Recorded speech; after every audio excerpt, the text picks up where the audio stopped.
Hello friends, welcome back Roppy's kitchen and vlogs. അപ്പോൾ ഇന്ന് ഒരു ഡേ ഇൻ മൈ ലൈഫാണ് ചെയ്യുന്നത്. അപ്പോൾ എന്തായാലും ഇന്ന് ബന്ദാണ്, ഭാരത ബന്ദാണ്. അപ്പോൾ അതിനായി എന്തായാലും ബന്ദുള്ള ഒരു ദിവസം എങ്ങനെയാണ് നോക്കാം, അത് ഷെയർ ചെയ്യാമെന്ന് വിചാരിച്ചു. അപ്പോൾ അതിൽ തന്നെ രാവിലെ തന്നെ റൊട്ടീൻ എന്ന് വെച്ചാൽ ഫസ്റ്റ് രാവിലെ എഴുന്നേറ്റ പാടുന്നെ ചൂടുവെള്ളം കുടിക്കലാണ്. പതിവായി ഞാൻ കുടിക്കും. ചൂടുവെള്ളം ഇല്ലെങ്കിൽ സാധാരണ പച്ചവെള്ളമാണെങ്കിലും കുടിക്കൽ എന്തായാലും നിർബന്ധമായിട്ട് എഴുന്നേറ്റ പാട് കുടിക്കും. അപ്പോൾ ഞാൻ ഇതുപോലെ രാത്രി ഒരു ഫ്ലാസ്കിൽ ഇതുപോലെ വെള്ളം എനിക്കായിട്ടുള്ള വെള്ളം ഇതുപോലെ ആക്കി വെക്കും. അപ്പോൾ രാവിലെ തന്നെ നമുക്ക് എഴുന്നേറ്റോടെ പെട്ടെന്ന് തന്നെ ഇത് കാണുമ്പോൾ തന്നെ ഓർമ്മ വരും ചെയ്യും വെള്ളം കുടിക്കണം എന്ന് തോന്നും. അങ്ങനെ വെള്ളം കുടിക്കും. അപ്പോൾ അത് മസ്റ്റായിട്ട് ബ്രഷ് ചെയ്യുന്നതൊക്കെ മുന്നേ വെള്ളം കുടിക്കുന്നത് നല്ല ഹെൽത്തിന് നല്ലതാണെന്ന് പറയുന്നത്. അപ്പോൾ അതിന് ശേഷമാണ് ഇനി കുറച്ച് സമയമൊക്കെ കഴിഞ്ഞ് ഒരു മണിക്കൂറിന് ശേഷമാണ് ടീ കുടിക്കുക. അങ്ങനെ ഞാൻ ഇവിടെ ഒരു കട്ടൻ ചായയാണ് ഇട്ടത്. ഇപ്പോൾ ലൈറ്റായിട്ടുള്ള ഒരു കട്ടൻ. അപ്പോൾ അതിന് കൂടെ കഴിക്കാൻ ബ്രെഡ് റോസ്റ്റ് കൂടെ റെഡിയാക്കിയിട്ടുണ്ട്. നമ്മൾ ബ്രെഡ് വാട്ടിയതെന്ന് പറയും ഇവിടെ, ചിലയിടത്തൊക്കെ ബ്രെഡ് റോസ്റ്റ് എന്നൊക്കെ പറയാം. അപ്പോൾ അല്ലെങ്കിൽ ബോയിൽ ചെയ്ത എഗ്ഗ്, മുട്ട പുഴുങ്ങിയത് ഇതൊക്കെ ഉണ്ടാവും. ഏതെങ്കിലും ഒന്നായിരിക്കും. അതും അല്ലെങ്കിൽ ബിസ്ക്കറ്റ് അങ്ങനെ എന്തെങ്കിലും വെച്ച് ജസ്റ്റ് ഒരു കപ്പ് ചായ കുടിക്കും. അതിനുശേഷം ബ്രേക്ക്ഫാസ്റ്റ് റെഡിയാക്കണം. അപ്പോൾ ഇന്ന് നീർദോശ നമ്മളെ നാട്ടിൽ വെള്ളിയാപ്പം എന്ന് പറയും. വെള്ളാപ്പല്ല, വെള്ളിയാപ്പം എന്ന് പറയും. പിന്നെ നീർദോശ എന്നൊക്കെയാണ് പറയാം. അപ്പോൾ ഞാനിവിടെ തലേന്ന് തന്നെ കുതിർത്ത് വെച്ചിട്ടുണ്ടായിരുന്നു അരിയൊക്കെ. അപ്പോൾ അതൊന്ന് മിക്സിയിലേക്ക് അരച്ചെടുക്കാം. അപ്പോൾ ഇത് അല്പം ചോറ് കൂടി കൂട്ടിയിട്ടാണ് അരച്ചെടുക്കുന്നത്. അതിന് നമ്മൾ 2 പോർഷനായിട്ട് അരിയൊക്കെ അരച്ച് വെച്ചിട്ടുണ്ട്. അപ്പോൾ ഇതിങ്ങനെ അത്യാവശ്യം കുറച്ച് ലൂസ് ടൈപ്പാണ് ഇതിന് മാവ് ഉണ്ടാവുക, അധികം കട്ടി ഉണ്ടാവില്ല. അപ്പോൾ അങ്ങനെയാണ് ഇത്. അപ്പോൾ അല്പം കൂടി വെള്ളം ചേർത്ത് കൊടുക്കാം. അങ്ങനെ ഒരു കറക്റ്റ് പരുവത്തിലാക്കാം. അപ്പോൾ ഈ ഒരു പരുവാണ് ഇതിന് വേണ്ടത്. അപ്പോൾ ഈ ദോശ ചൂടുന്ന കല്ലിതാണ്, നല്ല ഇരുമ്പിൻ്റെ ഇതേപോലുള്ളൊരു കല്ലിലാണ് ഇത് ചുട്ടെടുക്കുന്നത്. അപ്പോൾ നിങ്ങൾക്ക് വെളിച്ചെണ്ണ ഓയിൽ എന്ത് വേണമെങ്കിൽ സ്പ്രെഡ് ചെയ്യാം. അതിനുശേഷം ഞാൻ ഇവിടെ ഒരു തവി മതിയാവും, കറക്റ്റായിട്ട് ഒരു തവി ദോശമാവ് അതിലേക്ക് വെച്ചിട്ട് അടച്ചു വെക്കാം. അപ്പോൾ ഇത് പെട്ടെന്ന് തന്നെ ചുട്ടെടുക്കാൻ പറ്റുന്ന ഒരു ദോശ കൂടിയാണ്. അപ്പോൾ 1 മിനിറ്റ് മാത്രം മതിയാവും. അത് കഴിഞ്ഞ് ഇതുപോലെ അടുപ്പങ്ങ് മാറ്റിയതിന് ശേഷം വീണ്ടും 1 മിനിറ്റ് വെച്ചതിന് ശേഷം നമുക്കൊന്ന് തിരിച്ചിട്ട് കൊടുക്കാം. അപ്പോൾ ഇത്രയേ ഉള്ളൂ. അപ്പോൾ ഇത് അടിപൊളി ദോശയാണ്. ശരിക്കും പറഞ്ഞാൽ ഇതിന് ശരിക്കും കറി എന്ത് വേണമെങ്കിലും, ഒരു ഓംപ്ലേറ്റോ അല്ലെങ്കിൽ ചെറിയൊരു ചമ്മന്തിയോ അങ്ങനെയൊക്കെ മതി ഇത് കഴിക്കാൻ. അങ്ങനെ നമ്മൾ ബാക്കിയുള്ള മാവും കൂടി ഇങ്ങനെ ദോശ ചുട്ടെടുക്കുന്നുണ്ട്. അപ്പോൾ ആവശ്യത്തിനുള്ള ദോശയൊക്കെ ഇതുപോലെ പെട്ടെന്ന് തന്നെ നമുക്ക് ചുട്ടെടുക്കാം. നല്ല ചൂടോടെ തന്നെ കഴിക്കാൻ നല്ല ടേസ്റ്റാണ്. അപ്പോൾ ഞാനിന്നിവിടെ ഇതിന് കൂടെ നല്ല തേങ്ങാ ചമ്മന്തിയാണ് റെഡിയാക്കിയത്. എൻ്റെ ഏറ്റവും വലിയ ഫേവറേറ്റ് ഒരു ഡിഷാണ് ഇതുപോലത്തെ ദോശയും ചമ്മന്തിയും. അപ്പോൾ ചമ്മന്തി പല ടൈപ്പിൽ ഉണ്ടാക്കാം, ഒന്ന് ചൂടാക്കിയിട്ടും അങ്ങനെയൊക്കെ ഉണ്ടാക്കാം. അപ്പോൾ ഞാനിവിടെ തേങ്ങയിൽ അല്പം മുളകും കുറച്ച് ഉള്ളിയും, ചെറിയ ഉള്ളിയും 2 അല്ലി വെളുത്തുള്ളിയൊക്കെ ചേർത്ത് പൊടിച്ചെടുത്തതാണ്. നല്ല അടിപൊളി ടേസ്റ്റാണ് ഈ ദോശയും ചമ്മന്തിയും. ദോശൻ്റെ കൂടെ എനിക്ക് ഏറ്റവും ഇഷ്ടം ഇതുപോലെ ചമ്മന്തിയാണ്. വേറൊരു കറിയൊന്നും എനിക്ക് ആവശ്യമില്ല. അപ്പോൾ അതുകൊണ്ട് നമുക്ക് പെട്ടെന്ന് റെഡിയാക്കാൻ പറ്റുന്ന ഒരു സംഭവം കൂടിയാണല്ലോ. അപ്പോൾ വേണ്ടുന്നവർക്ക് കറി ഉണ്ടാക്കാം. അപ്പോൾ ഇങ്ങനത്തെ അങ്ങനെ ദോശയും ചമ്മന്തിയൊക്കെ ഇങ്ങനെ ബ്രേക്ക്ഫാസ്റ്റൊക്കെ കഴിച്ച് അങ്ങനെ അതൊക്കെ കഴിഞ്ഞ ശേഷം പിന്നെ അടുത്ത പരിപാടി ക്ലീനിങ് ആണ്. ഇന്ന് പ്രത്യേകിച്ച് പുറത്ത് പോകേണ്ട ആവശ്യമൊന്നും ഇല്ലല്ലോ. അപ്പോൾ ഇന്ന് പോകാനും പറ്റില്ല, ബന്ധാണ്. അപ്പോൾ വീട്ടിൽ തന്നെ എല്ലാവരും ഉണ്ട്. അപ്പം പെട്ടെന്ന് തന്നെ നമുക്ക് ക്ലീൻ ചെയ്യേണ്ട പരിപാടിയൊക്കെ നോക്കാം. അങ്ങനെ എല്ലാവരും ബ്രേക്ക്ഫാസ്റ്റ് ഒക്കെ കഴിഞ്ഞ ശേഷം അഴിച്ചു വാരലും തുടക്കലും ഇത് മറ്റു ക്ലീനിങ്ങുകളൊക്കെയാണ് പിന്നത്തെ സംഭവം.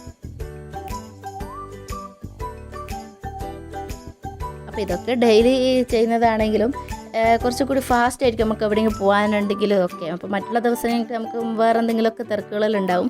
അപ്പോൾ ഇന്ന് ഫുള്ള് ഫ്രീ ആണല്ലോ. അപ്പോൾ ഇന്ന് പ്രത്യേകിച്ച് ആർക്കും പെട്ടെന്ന് ഉച്ചക്കത്തെ ഫുഡൊക്കെ റെഡിയാക്കണോ അങ്ങനെയൊന്നുമില്ല. അപ്പോൾ ഇഷ്ടംപോലെ ടൈമും ഉണ്ട്. അപ്പോൾ അതുകൊണ്ട് തന്നെ നമുക്ക് ഇഷ്ടം പോലെ എല്ലാം ചെയ്യാനുള്ള സമയമുണ്ടല്ലോ.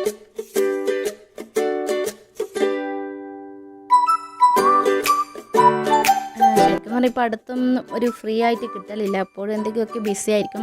അതിനിടയിൽ നല്ലോണം ഫ്രീ കിട്ടിയത് നമുക്ക് കൊറോണ വന്നിട്ട് കുറച്ച് നാൾ ഇങ്ങനെ ക്വാറൻറ്റീനിലായിരുന്നു. അപ്പോൾ അത് ഫുള്ള് എവിടെയും പോകാനുമില്ല, ആരും ഇങ്ങോട്ട് വരാറില്ല, നമ്മൾ മാത്രമായിട്ട്. അങ്ങനെ കുറച്ച് നല്ലൊരു ഫ്രീ തന്നെയായിരുന്നു. പക്ഷേ ആ ഫ്രീ നമുക്ക് അതുപോലെ തന്നെ അതൊരു രീതിയിൽ ആസ്വദിച്ച് അതിൻ്റെ ഒരു വീഡിയോ വരാനുണ്ട്, എന്തായാലും ഷെയർ ചെയ്യുന്നതായിരിക്കും. ഒരു കൊറോണ ഉള്ള ക്വാറൻറ്റീനിലുള്ള ഒരു ഡേ എന്തായാലും നിങ്ങൾക്ക് മുന്നേ ഷെയർ ചെയ്യാം. അപ്പം അങ്ങനെ നമ്മൾ ഇത് ക്ലീനിങ് ഒക്കെ ചെയ്തതിന് ശേഷം ഉച്ചക്കത്തുള്ള ലഞ്ച് റെഡിയാക്കണം.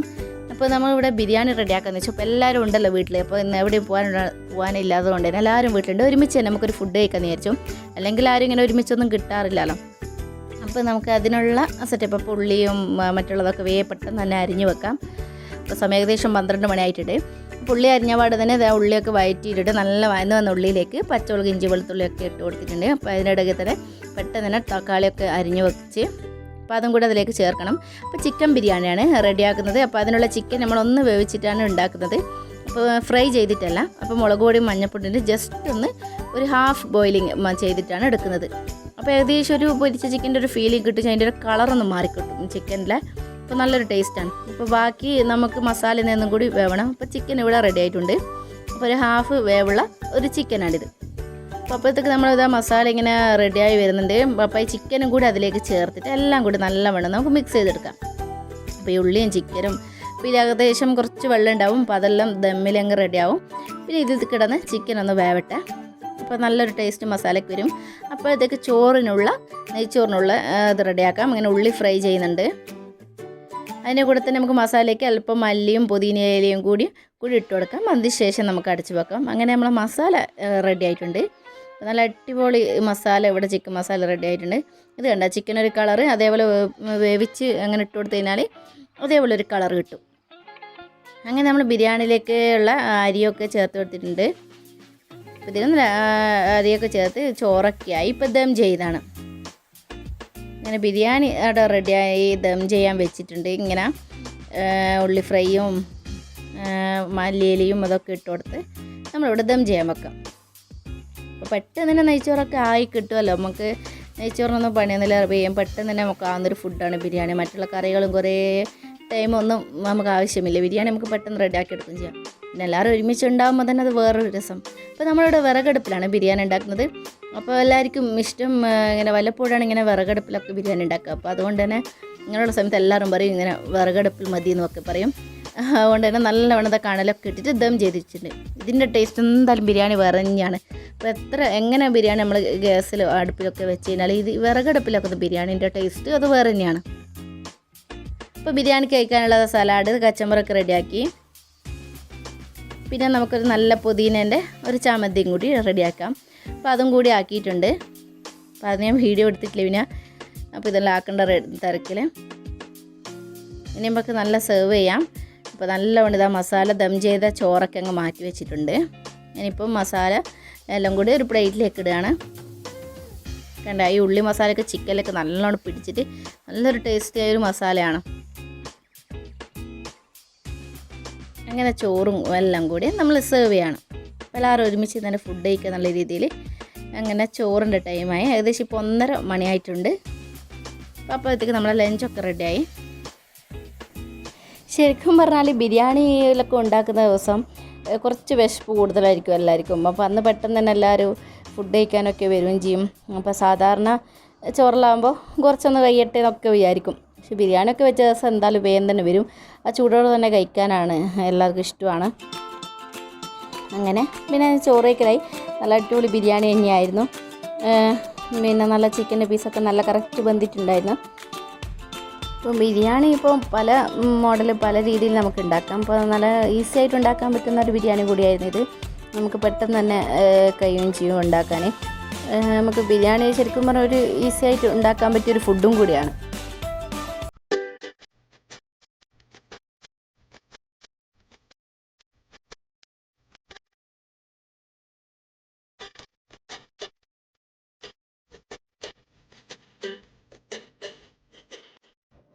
അങ്ങനെ നമ്മുടെ എല്ലാവരും ഫുഡ് കഴിക്കലും അതിൻ്റെ ശേഷമുള്ള ക്ലീനിങ്ങും കാര്യങ്ങളൊക്കെ കഴിഞ്ഞ് പിന്നെ ഫുള്ള് ഫ്രീ ടൈമായിരുന്നു. അപ്പോൾ കുട്ടികളിങ്ങനെ ഗെയിം കളിക്കുന്നത് കണ്ട് അങ്ങനെ കുറച്ച് സമയം ഇവിടെ നിന്നുപോയി.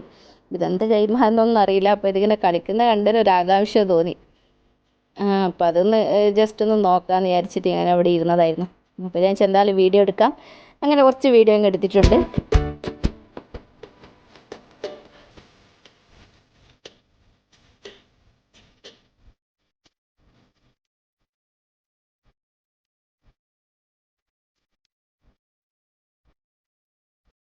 അങ്ങനെ ഇതൊക്കെ കഴിഞ്ഞ് കുറച്ച് വർത്തമാനമാക്കി പറഞ്ഞതിന് ശേഷം ഇപ്പോൾ ഈ വൈകുന്നേരം ചായക്കുള്ള കടി ഉണ്ടാക്കലാണ്.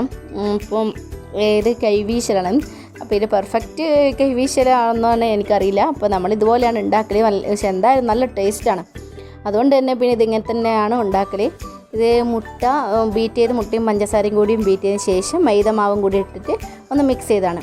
അപ്പോൾ ഇതിലേക്ക് വെള്ളം ചേർക്കലില്ല, മുട്ടയെ തന്നെയാണ് കലക്കിയിടുക. പിന്നെ വെള്ളം വേണ്ടവർക്ക് അല്പം പാല് ചേർത്ത് കൊടുക്കാം. അപ്പോൾ അങ്ങനെ ഉണ്ടാക്കാറുണ്ട്. പാലും കൂടി കുറച്ചുകൂടി ചേർത്ത് ലൂസാക്കിയതിന് ശേഷം നമുക്ക് ആവശ്യത്തിനുള്ള മൈദയൊക്കെ ഇട്ട് കൊടുത്തിട്ട് ഇതുപോലെ ഒരു ചിരട്ടയിലോ അല്ലെങ്കിൽ എന്തെങ്കിലും ഒരു കവറിൽ ഇങ്ങനെ ആക്കി കൊടുത്തിട്ട് നമുക്ക് ഇതുപോലെ ആക്കിയെടുക്കാം.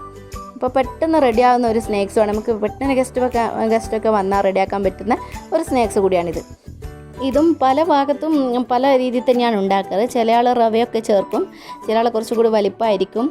അപ്പോൾ എന്തായാലും നമ്മൾ ഇതുപോലെയാണ് ഉണ്ടാക്കൽ. വേറെ 3 ചേരുവ മാത്രമാണ് ഉണ്ടാക്കിയെടുക്കൽ. നല്ല സോഫ്റ്റായ നല്ല അടിപൊളി സ്നാക്സ് തന്നെയാണിത്. എല്ലാവർക്കും ഭയങ്കര ഇഷ്ടപ്പെട്ട ഒന്നാണിത്. പെട്ടെന്ന് റെഡിയാക്കാനും പറ്റുന്നതുകൊണ്ട് തന്നെ നമ്മൾ വേഗം ഉണ്ടാക്കാൻ പറ്റുന്ന ഒരു കടിയും കൂടിയാണിത്. അപ്പോൾ അങ്ങനെയാണ് ഇന്നത്തെ വിശേഷങ്ങൾ. ഇത്രയൊക്കെ ഉണ്ടായിരുന്നുള്ളൂ. അപ്പോൾ ഇതെല്ലാമാണ് ഇന്നത്തെ ഒരു നമ്മളെ ബന്ധുള്ള എല്ലാവരും വീട്ടിലുണ്ടായിരുന്ന ഫ്രീ ആയ ഒരു ദിവസത്തെ വ്ളോഗ്. അപ്പോൾ നിങ്ങൾക്ക് ഇഷ്ടപ്പെടുകയാണെങ്കിൽ എന്തായാലും ലൈക്ക് ചെയ്യാൻ മറക്കരുത്. അപ്പോൾ ഇതിൻ്റെ ഫീഡ്ബാക്കൊക്കെ നിങ്ങൾ കമൻറ്റായിട്ട് അറിയിക്കുക. നിങ്ങളുടെ അഭിപ്രായങ്ങളൊക്കെ കമൻറ്റിലൂടെ നിങ്ങൾ അറിയിക്കാം. ഓക്കെ, അപ്പോൾ എൻ്റെ ചാനൽ ആദ്യമായിട്ട് കാണുന്നവരാണെങ്കിൽ ഒന്ന് സബ്സ്ക്രൈബ് ചെയ്യണേ. അപ്പോൾ അതിന് തൊട്ടടുത്ത് തന്നെ ബെൽ ബട്ടൺ കാണും, അതിലെ ഓൾ വേണം എനേബിൾ ചെയ്യാൻ. അപ്പോൾ നിങ്ങൾക്ക് പെട്ടെന്ന് ഞാൻ ഇടുന്ന വീഡിയോസിൻ്റെ നോട്ടിഫിക്കേഷനൊക്കെ കിട്ടും. അപ്പോൾ നിങ്ങൾ ലൈക്ക് ചെയ്യാനും ഷെയർ ചെയ്യാനും മറക്കരുത്. ഓക്കെ, അപ്പോൾ പുതിയ വീഡിയോ ആയിട്ട് വരാം. അതുവരേക്കും bye from Roppy's kitchen and vlogs. Bye. Thank U.